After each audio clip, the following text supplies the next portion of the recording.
브라질의 이과수 국립공원이 있습니다. 세계적으로 그 국립공원 안에는요 유명한 새 공원이 있죠. 물론 이 아시아에도 싱가포르에 가보면 이 주롱 새 공원이라는 곳이 있습니다. 제가 신혼여행 갈 때 잠깐 이렇게 들려가지고 이렇게 그것을 보니까요 새들이 얼마나 많은지 직접 뭐 이렇게 독수리들을 직접 이렇게 공연하는 곳도 있고. 근데 이 브라질 이과수 국립공원은요 거기에 비해서는 너무너무 큰 이 규모의 이 공원, 새 공원이 있는데 이 새 종류만도 400여 종이 있다고 합니다. 그런데 그 새 공원 중에 특별한 것은 이 분홍성의 플라밍고라는 그 새가 사는 서식지 거기 이 전면에 거울을 설치했다라는 거죠. 너무 예뻐가지고 매일 보라고 설치한 게 아니라 그 공원에 거울을 딱 설치해 놓은 겁니다. 왜냐하면 이 몇 년 전에 이 자카리라는 맹수가 울타리를 넘어가지고 이 플라밍고를 공격했는데 그 모습에 너무 놀라가지고 이 플라밍고가 놀란 나머지 심장마비로 죽어버린 겁니다. 그 자카리에게 물린 숫자보다는 심장마비로 죽은 이 플라밍고가 더 많은 겁니다. 그래서 여러분 그 이후로 여기에 이제 거울을 이렇게 설치하는 거죠. 거울로 인해서 자신들의 숫자가 많이 보이는 심리적인 안정 효과 때문에 야 우리는 이렇게 수가 많다. 아무리 자카리 봐도 우리의 숫자는 이렇게 많다. 거울을 보면서 그 거울에 원래 자기들이 안에 더 많은 그 자신을 보면서 자신감을 얻으라고 여러분 거울을 설치해놨다는 겁니다. 여러분 새들이 겁에 질려 죽었다는 이야기도 거울을 보면서 용기를 얻는다라는 이 이야기가 딱하기도 하지만요 우습기도 하죠. 근데 여러분 그 모습이 오늘 우리의 모습이기도 하더라라는 거죠. 여러분 사실 불안해할 수 있는 상황 때문에 우리가 힘든 게 아니잖아요. 그 상황에 어쩌지 못하는 나약한 자기 자신 때문에 이를 힘든 거잖아요. 맞서 보지도 못하고 지레 겁을 먹고 아무것도 하지 못하는 나약한 나 자신 때문에 여러분 더 힘든 거지. 사실 여러분 불안한 상황 형편 때문에 그런 거 아니지 않습니까? 내게 여러분 그것을 이겨낼 수 있는 자신감이 있으면 여러분 불안한 여러분 현황과 상황이 있다라고 여러분 해도 여러분 힘듭니까? 아니잖아요. 내 안에 자신감이 있으면 나는 이 상황 나는 충분히 할 수 있어. 그런 자신감이 있으면요 두렵지 않는 겁니다. 근데 그 상황 앞에 아무것도 하지 못하는 나약한 나 자신 때문에 사실은요 사람들이요 잘 힘들어하죠. 그래서 사람들에게 아니 왜 그렇게 불안해하는가라고 이렇게 질문을 해보면요 다 그런 말입니다. 과연 내가 잘할 수 있을까요? 내가 실패하는 건 아닙니까? 내가 이렇게 해서 더 잘못되면 어떡하죠? 다 자신에 관한 말들입니다. 자신에 대한 확신과 자신이 없기 때문이죠. 그런데 여러분 사람의 자신감은 어떻습니까? 수시로 변합니다. 자신감이 있는 사람은 계속 자신감이 있고 자신감 없는 사람은 계속해서 자신감 없는 겁니까? 아니잖아요. 자신감이 없는 사람도요 하는 일이 잘 되면요 자연적으로 자신감 생깁니다. 자신감이 있는 사람도요 계속해서 실패하면요 자신감이 사라져 버립니다. 사람의 자신감은 이처럼 상황과 형편에 따라 달라집니다. 그 이유가 무엇입니까? 자신감의 근거를 자신에게 두니까요. 그런 인간 존재 자체가 불안한 겁니다. 불리한 상황과 형편을 이기지 못하는 그 이유가 바로 우리 자신에게 이름이 있다라는 겁니다. 그런데 우리는 늘 우리 자신의 소망을 두고 살아가죠. 기대합니다. 늘 주인처럼 주인 행세를 합니다. 잘 지켜내지도 못하면서 말입니다. 여러분 다윗은요 자신을 죽이려고 막 몰려드는 사람들 앞에서 이런 고백을 하죠. 시편 27편 1절에 여호와는 나의 빛이요 나의 구원이시니 내가 누구를 두려워하리요 여호와는 내 생명의 능력이시니 내가 누구를 무서워하리요. 편안한 들판에서 이 고백한 게 아닙니다. 자기 눈에 보이는 그 현실 앞에 나를 죽이려고 몰려드는 많은 그 적군들 앞에서 선포하는 겁니다. 믿음으로. 나는 안전하다. 내 생명의 능력이 되시는 하나님이 나와 함께 하시니까. 나는 괜찮다. 구원의 빛이 되시는 하나님이 나를 지켜주니까. 하나님의 여러분 자신감의 근거를 어디에 둡니까? 자기에게 두는 게 아니잖아요. 자기의 능력, 자기의 지혜, 자기의 경험, 나를 따르는 사람에게 자신의 자신감의 근거는 안 둡니다. 누구에 줍니까? 하나님께요. 하나님께 내 자신의 근거를 두는 겁니다. 여러분 함께 고백해 볼까요? 나는 안전합니다. 하나님이 나와 함께 하시니. 나는 실패해도 괜찮습니다. 하나님이 나를 지켜주시니. 예, 잘 안 믿어지니까 입이 자꾸 작아지죠. 여러분 믿음으로 선포를 해야죠. 선포할 때 여러분 우리에게 믿음을 주시는 겁니다. 내 믿어지니까 선포한다. 그거는 여러분 세상 사람 다 하죠. 내 마음은 안 믿어져요. 내 생각은 안 될 것 같아요. 그러나 주님 바라보면서 입을 크게 벌리고 믿음으로 선포할 때 그때 이런 확신과 믿음을 오늘 우리 가운데 이름 주시는 겁니다. 나 혼자가 아니구나. 주님이 나와 함께 하시는구나. 나만 외롭게 이 전쟁 치르고 있는 것이 아니라 주님도 나와 함께 나를 이 전쟁을 치르고 있구나라는 그 확신과 믿음이요. 믿음을 입을 열어 크게 벌려서 선포할 때 여러분 하나님 우리에게 이름 주시더라는 거죠. 그런데 여러분 이 확신과 믿음이 약해지고 사라질 때가 언제일까요? 어떤 때는 막 자신감, 이 하나님에 대한 여러분 이 자신감이 막 넘치는데 언제 약해질까요? 내가 주인 행세하려고 할 때부터요. 내가 내 삶의 주인 되려고 할 때부터, 내가 통제하려고 할 때부터, 내 뜻대로 내 삶을 이루게 하려고 할 때마다, 그때마다 여러분 이게 여러분 약해집니다. 여러분 이것은 인간의 오래된 본질적인 여러분 고질적인 본성 아닙니까? 이 본성이 강해질 때마다 어떻게 합니까? 받은 사랑을 다 잊어버리고 살아가는 겁니다. 이것이 강해질 때마다 주신 은혜를 당연하게 생각합니다. 여러분 이게 바로 내가 주인 행세를 하려고 할 때요. 그때 내게 나타난 반응 아닙니까? 여러분 오늘 본문의 말씀도 마찬가지죠. 악한 포도 농부의 비유의 말씀입니다. 여기서 악하다는 말은요, 하나님의 뜻과는 전혀 반대로 전혀 상관없이 하는 행동들을 악하다라고 그렇게 이야기를 하죠.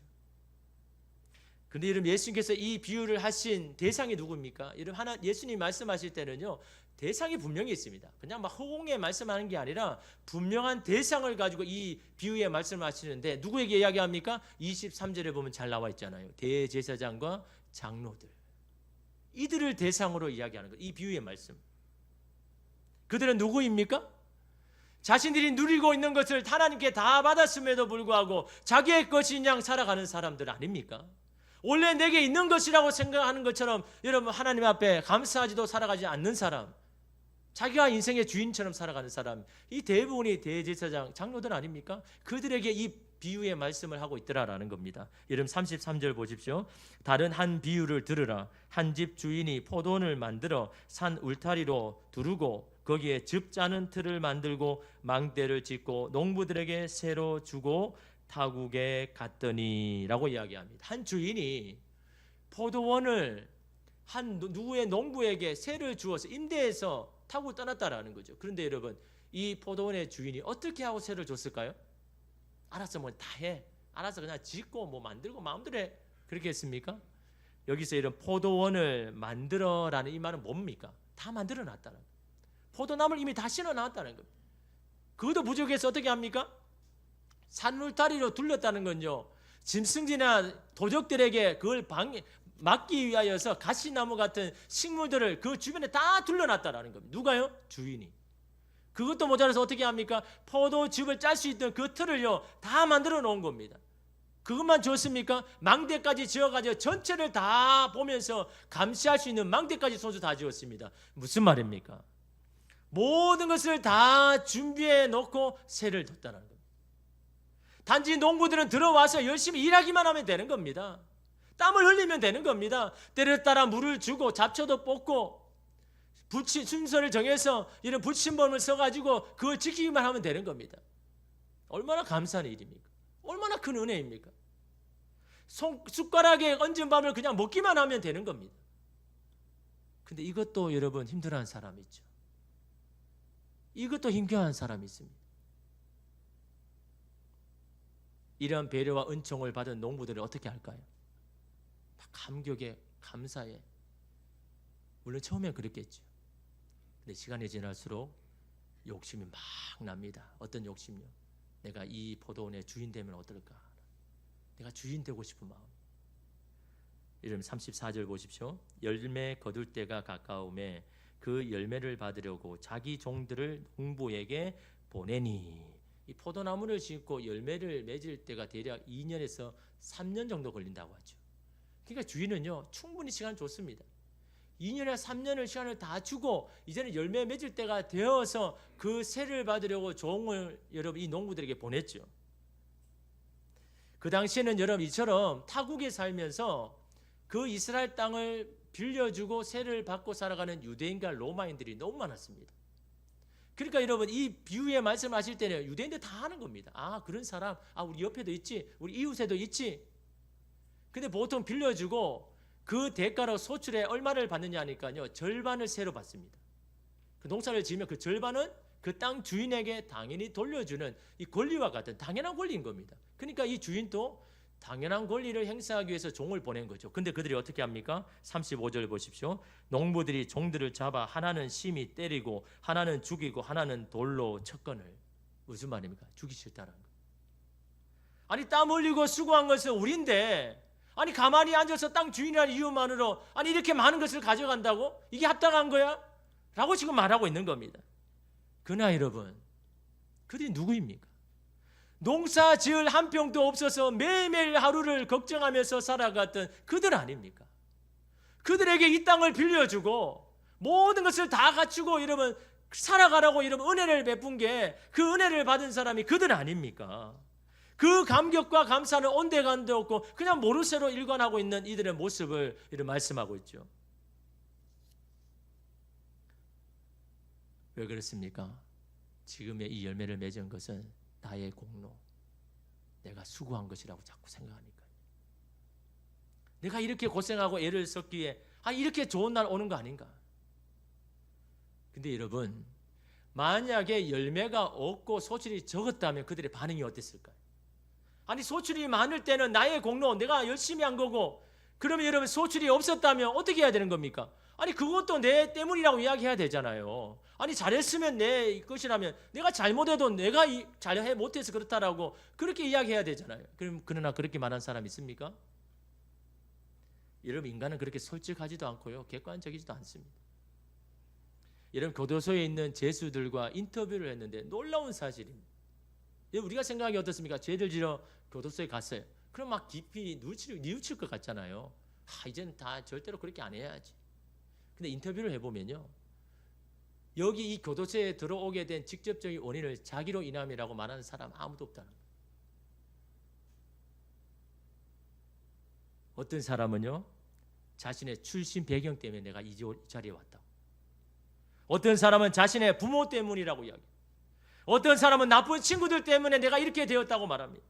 어떤 분은 자신의 타고난 기질 때문에 내가 이렇게 되었다라고 말합니다. 자기로 인함이라고 말하는 사람은 아무도 없습니다. 다 남의 탓입니다. 남이 잘못했어. 내가 이런 상황 때문에. 그런데 어떻습니까? 주목받을 만하고 명예로운 모든 것에는요 다 자기가 잘했다고 그러잖아요. 나로 인함이라고 말하지 않습니까? 누구의 도움으로, 누구 때문에, 누구 덕분으로, 누구의 배려로 자신이 이렇게 되었다고 말하는 사람은요 많지 않죠. 왜 그럴까요? 은혜 받은 것을 잊어버리고 사니까요.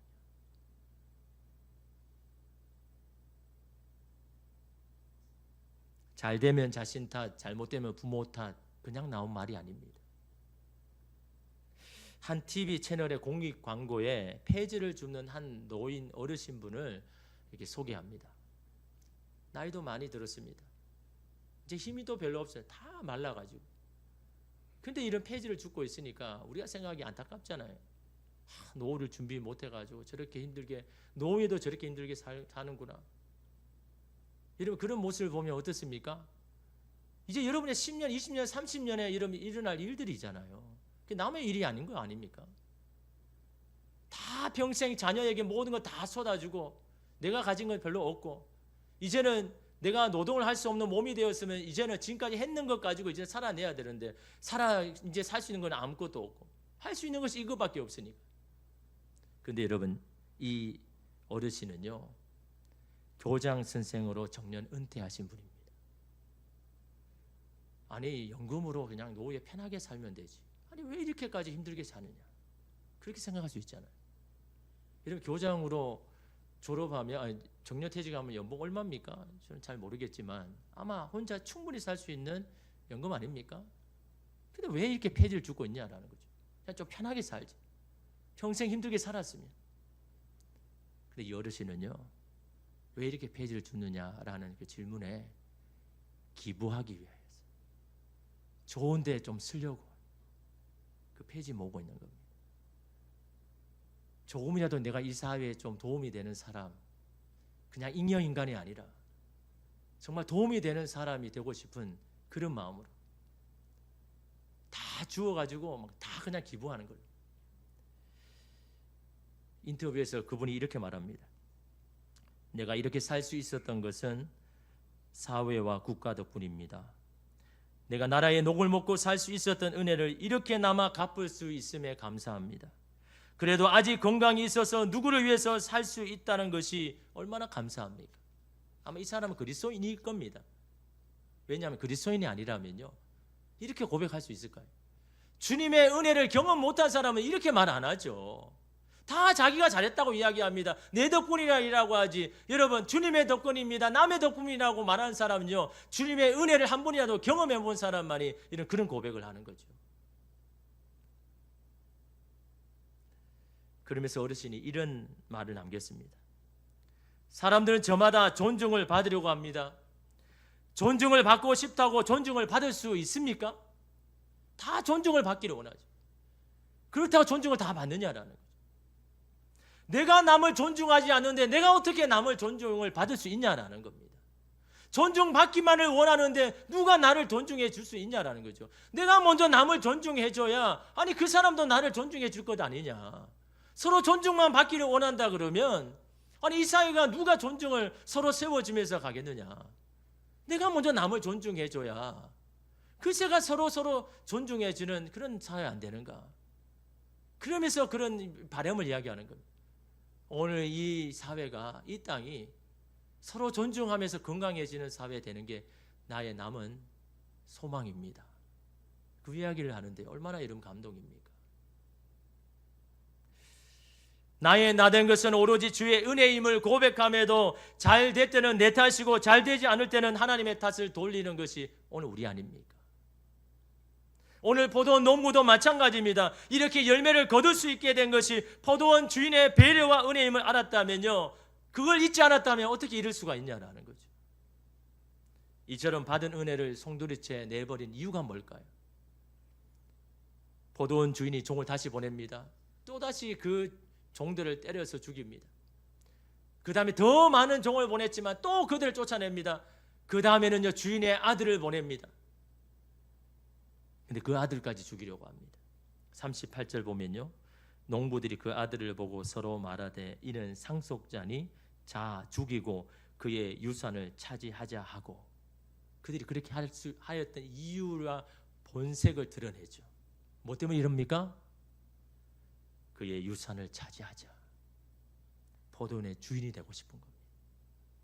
자신이 수고하고 얻은 것을 주인으로 생각하니까요, 아까운 겁니다.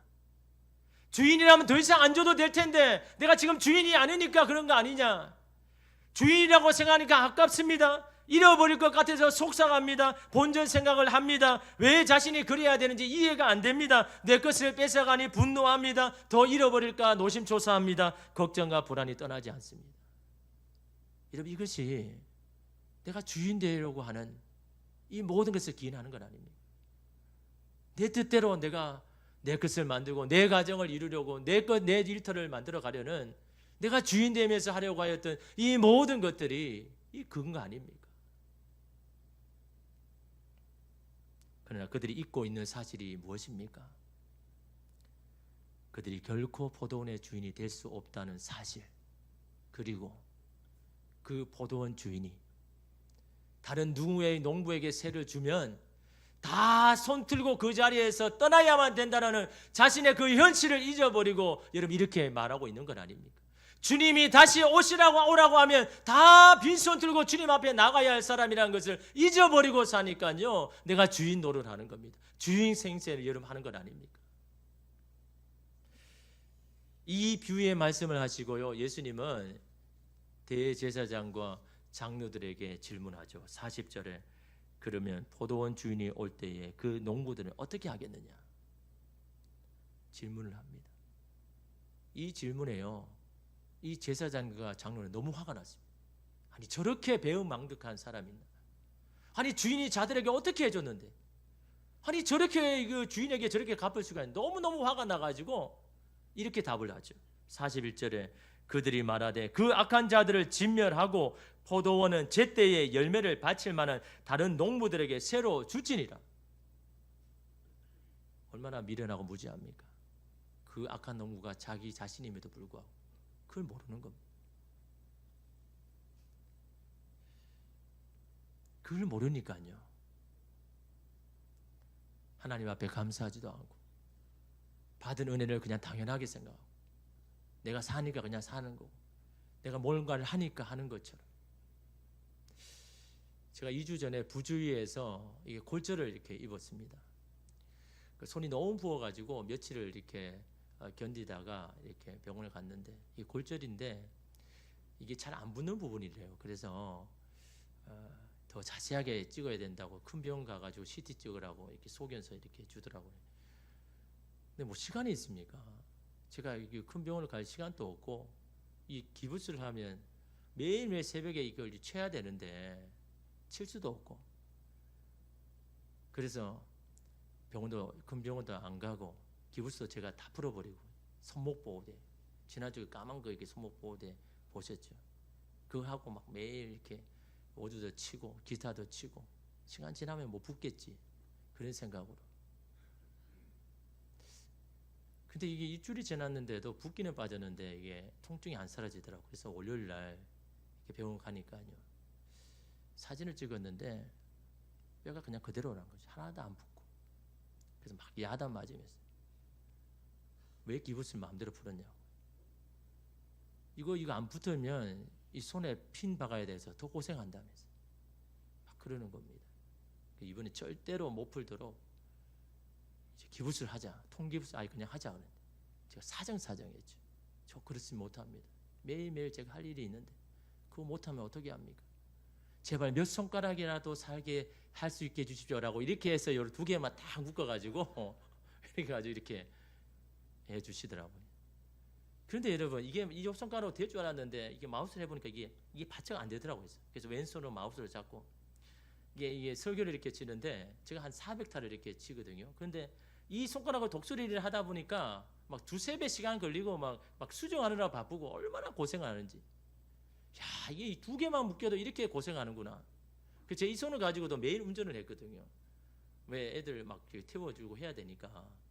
그 운전을 하다가 낮 시간에 차를 운전하고 가는데 저 횡단보도에 몸이 불편해가지고 이 보조기를 밀면서 막 한 걸음 한 걸음 힘겹게 걸어가시는 지나가는 분이 있더라고. 이 파란불이 왔는데도 이게 다 갈 수 있겠나 할 정도로 막 힘겹게 땀을 뻘뻘 흘리면서 막 이렇게 그 횡단보도를 지나는 그분을 보면서 야, 나는 이 손가락 2개만 해도 이렇게 불편한데 저분은 얼마나 불편할까.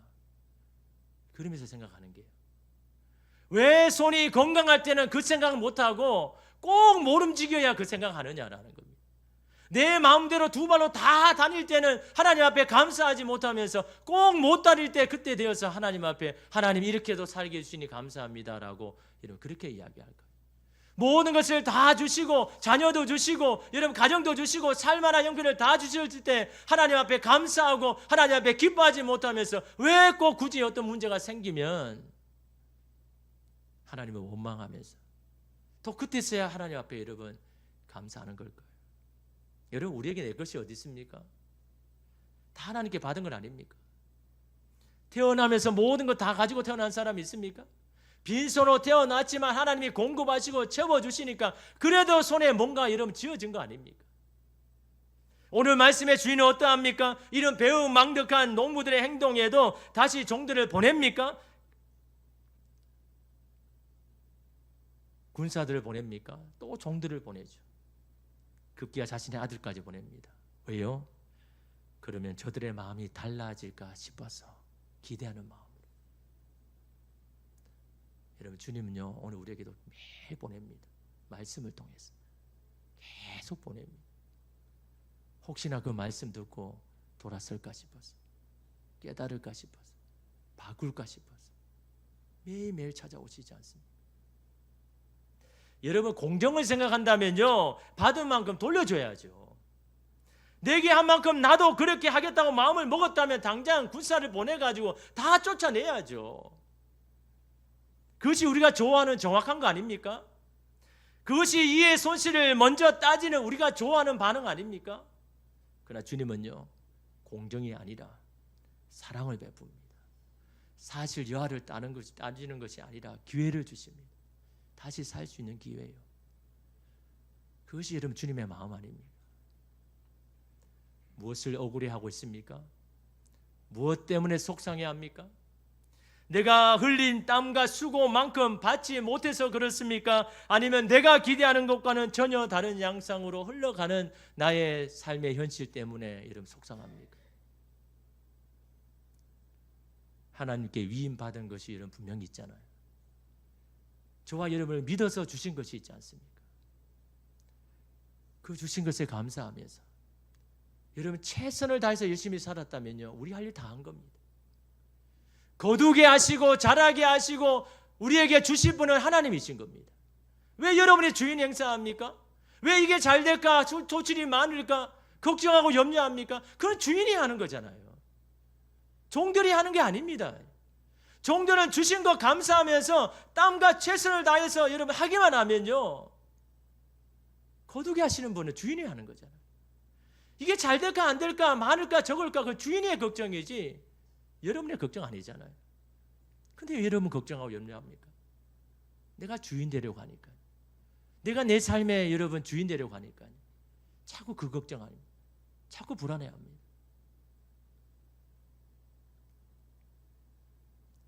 맡겨주심에 여러분 감사하며 살아가야 할 것이 종된 오늘 우리의 모습 아닙니까? 저와 여러분을 믿고 가정도 맡겨주시고 자녀도 맡겨주시고 일터를 맡겨주신 거예요. 그분이 여러분 주님 아닙니까? 우리는 주님을 실망시켜도요 주님 우리를 한 번도 실망시키지 않으시는 분이 여러분 하나님 아닙니까? 그 사랑과 은혜 저와 여러분이 지금 누리고 있음에 주님 그 은혜 아니면 저 한순간도 살 수 없습니다. 그 사랑 아니면 한시도 서 있을 수 없음을 주님 앞에 고백하는 저와 여러분 되시기를 주님의 이름으로 축복합니다. 기도하겠습니다.